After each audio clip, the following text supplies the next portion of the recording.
Okay, Assalamualaikum warahmatullahi wabarakatuh. Good morning. Today we are going to learn about stating events as routinity or as general truths. Jadi hari ini kita akan mempelajari bagaimana caranya menyatakan suatu kejadian sebagai rutinitas atau sebagai general truths, sebuah fakta. Nah, untuk menyatakan ini diperlukan atau kita akan menggunakan yang namanya present tense. Present tense ini untuk menyatakan yaitu tadi rutinitas atau juga sebuah fakta umum, kebenaran umum, general truths. Nah, bagaimana cara membentuk present tense? Yang pertama harus kita tahu adalah time signals-nya. Jadi dalam present tense itu ada yang namanya time signals. What is time signals? Apakah itu time signals? Apa yang dinamakan time signals? Time signals adalah tanda dari atau kata yang menunjukkan tanda waktu. Contohnya apa? Di sini kalian bisa lihat ada adverb of time sama adverb of frequency. You can see adverb of time and adverb of frequency. Adverb of time, the first one is every day, setiap hari, every week, every month, every year, every or each.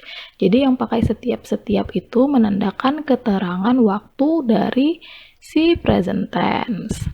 Nah, selanjutnya ada in the morning, at 7, once, twice. Once itu artinya, do you know what is the meaning of once? Okay, once itu artinya satu kali, twice artinya dua kali. Jadi once a day, once a month, sekali sehari, sekali dalam sebulan.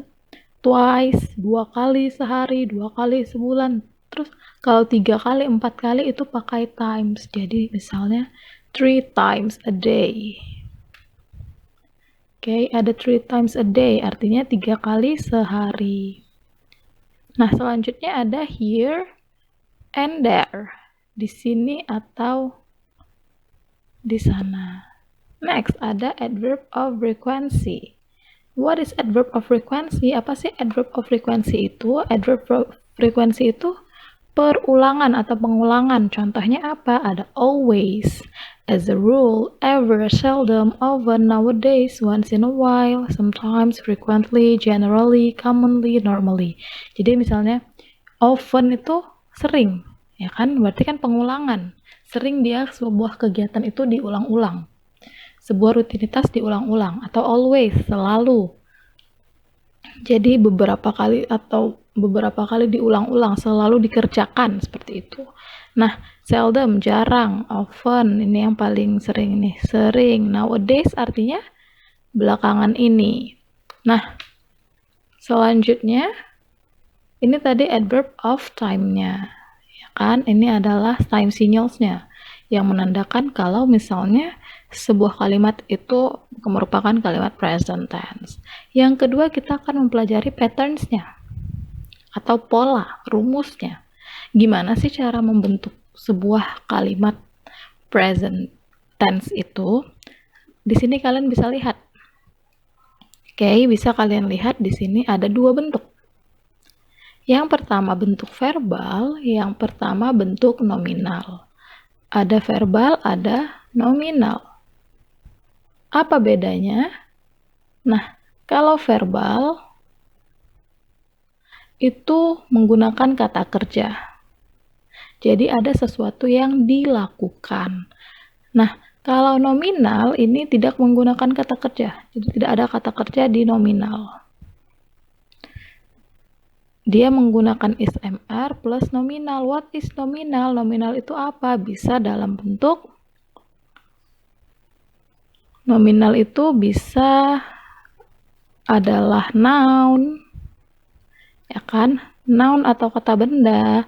Terus bisa sifat, kata sifat. Misalnya she is a student. She is a student. Student itu kan kata benda. Jadi dia adalah seorang murid. Atau kata sifat. She is kind. Dia baik. She is diligent. She is clever. Nah, kata sifat satu lagi. Jadi tidak ada kata kerjanya di sini, yang ada kata bantu is, am, are. Begitu. Nah, sekarang yang pertama kali kita fokuskan adalah verbal. Kita fokus ke verbal dulu. Oke, yang menggunakan verb. Kita fokuskan ke verbal. How to make the sentence using present tense. Oke. For verbal, yang pertama ada yang namanya subject. What is subject? Apakah itu subject? Subject ini adalah pelaku. Subject is pelaku. Contohnya apa? Subject ini terbagi lagi. Ada yang orang pertama, orang kedua, dan orang ketiga. Nah, biasanya subject ini, contoh dari subject ini adalah I, terus ada you, they, we, she, he, it, dan lain sebagainya, ataupun nama orang, nama hewan, nama benda, itu yang dinamakan subject. Nah, selanjutnya ada verb one. Verb one, jadi kata kerja itu ada bentuknya, bentuk pertama, bentuk kedua, bentuk ketiga, seperti itu. Jadi yang digunakan dalam present tense ini adalah the first verb, bentuk yang pertama, the first form of verb. We use the first form of verb. Nah, di sini kenapa ada es atau s? Why ada penambahan s atau es? Nah, itu tadi berdasarkan subjeknya. Berdasarkan si subjek. Misalnya subjeknya I, kita nggak perlu pakai s or is. Misalnya subjeknya you, tidak juga perlu pakai s atau is. Jadi siapa sih yang perlu pakai s atau is ini? Yang perlu pakai S atau IS itu adalah orang ketiga tunggal, yaitu she. Oke, ada she, ada he, dan ada it. Atau sesuatu, bisa boleh nama orang, nama hewan, yang jumlahnya sama dengan 1. Maka dia pakai S atau IS. Tapi kalau lebih dari 1, dia tidak perlu pakai S atau IS. Contohnya, he writes a letter. Dia menuliskan surat. As you can see here, the subject is he. Oke, subjeknya adalah he. Maka, the verb ends with S. Makanya kata kerjanya ditambahi S, karena subjeknya adalah he, orang ketiga tunggal. Next, nah, bentuk kalimat ini ada yang positif, ada yang negatif, dan ada yang interrogative. What is interrogative? Interrogative itu pertanyaan. Oke, jadi jika membuat interrogative, don't forget to put the question mark. Jangan lupa menuliskan tanda tanyanya. Nah, sekarang kita masuk ke negatif. Tadi yang positif. Oke, sekarang kita masuk ke yang negatif. Sama, in the negative form, di bentuk negatif juga ada yang namanya subject. Seperti tadi, subjeknya bisa I, you, they, we, she, he, it, nama orang, nama benda, nama hewan. Nah, ketika kalian membuat bentuk negatif, ada penambahan do dan das. Dan jangan lupa namanya negatif, ada kata tidak. Ada kata tidaknya. Dan ada yang terakhir ada infinite. What is infinite? Apa sih infinite ini? Infinite ini adalah kata kerja bentuk paling dasar. Nggak ada tambahan S atau IS-nya.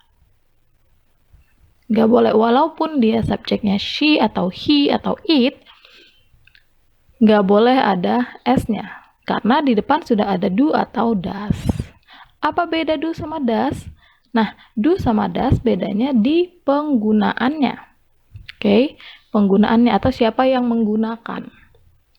Nah, kalau do, yang menggunakan itu tadi I, you, they, we. I, terus you, they, we. Nah, selanjutnya, does, siapa yang menggunakan? Ya, selain ini. Jadi kalau do itu I, you, they, we, sama yang jumlahnya lebih dari 1. Oke. Nah, terus kalau does yang menggunakan yaitu tadi yang pakai S tadi di atas. She, he, dan it. Oke. Nah, kalau does, she, he, it, atau yang jumlahnya sama dengan 1. Oke. Kita lihat di sini. Contohnya. Ada he don't write a letter. Menurut kalian, do you think is this sentence correct? Apakah sentence ini benar? Ada di situ he don't write a letter. Nah, seperti yang saya katakan tadi, as I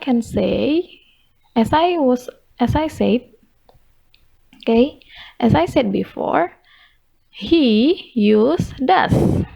He itu menggunakan does. Jadi di sini don't-nya salah. Harusnya apa? He doesn't write a letter. Dia tidak menulis sebuah surat. Nah, di sini ada infinite kan? Write-nya dalam bentuk infinite. Tidak ada tambahan apapun. Next, ada interrogative. Pertanyaan. Nah, untuk jenis pertanyaan, untuk kalimat pertanyaan, you put do or does first. Jadi do atau does-nya yang pertama di awal kalimat, lalu ada subjeknya, dan sama seperti negatif, menggunakan infinite juga kata kerja dasarnya. Jangan lupa ada tanda tanya. Do atau does-nya tadi di awal. Apa bedanya atau does tadi? Do yang menggunakan I, you, they, we, dan sesuatu yang lebih dari 1, sedangkan does she, he, it, atau yang jumlahnya sama dengan 1. Nah, di sini ada contohnya. Does he write a letter? Do you think the sentence correct? Jadi, apakah kalian pikir ini benar? Nah, lihat di sini. Does, dia udah oke, udah benar. He writes. Sementara di sini katanya harus infinite. Kan verbnya harus infinite, sedang dia buat di sini ada S, berarti salah. S-nya harus kita hapus. Jadi, does he write a letter? Apakah dia menulis surat? Kenapa nggak pakai S? Karena di depan ada does. Jadi, kalau sudah ada does, tidak perlu pakai S lagi, karena akan sangat mubazir. Okay, next we see the other examples. Kita lihat contoh-contoh yang lainnya. They play basketball every Sunday. Nah, di sini they tadi verb aja, verb one aja, tidak perlu pakai S atau IS, ya kan? Basketball every Sunday, setiap hari Minggu. Nah, Jane works hard. Lihat di sini ada Jane works hard. Jane is nama orang. Jane adalah nama orang. Kenapa pakai S di sini dibuat? Karena Jane itu nama orang yang jumlahnya hanya 1. Nah, selanjutnya ada kalimat negative. The negative form. Jane doesn't work hard at all, katanya.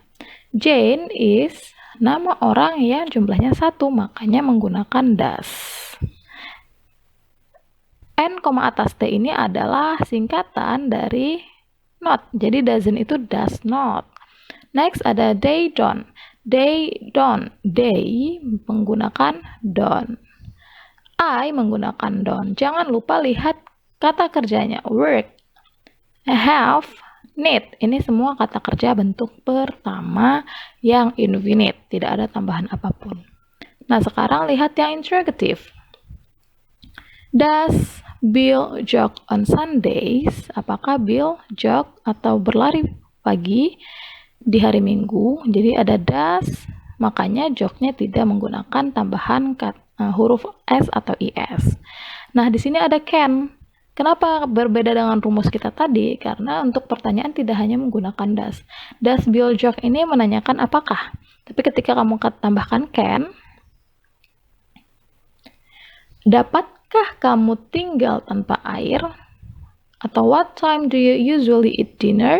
What does Harry do for a living? Nah, semua ini, apapun di depannya kalian tambahkan, ada what, ada can, will, kata kerjanya akan tetap infinite. Yang penting itu, kata kerjanya tetap infinite. Nggak boleh ada tambahan apapun.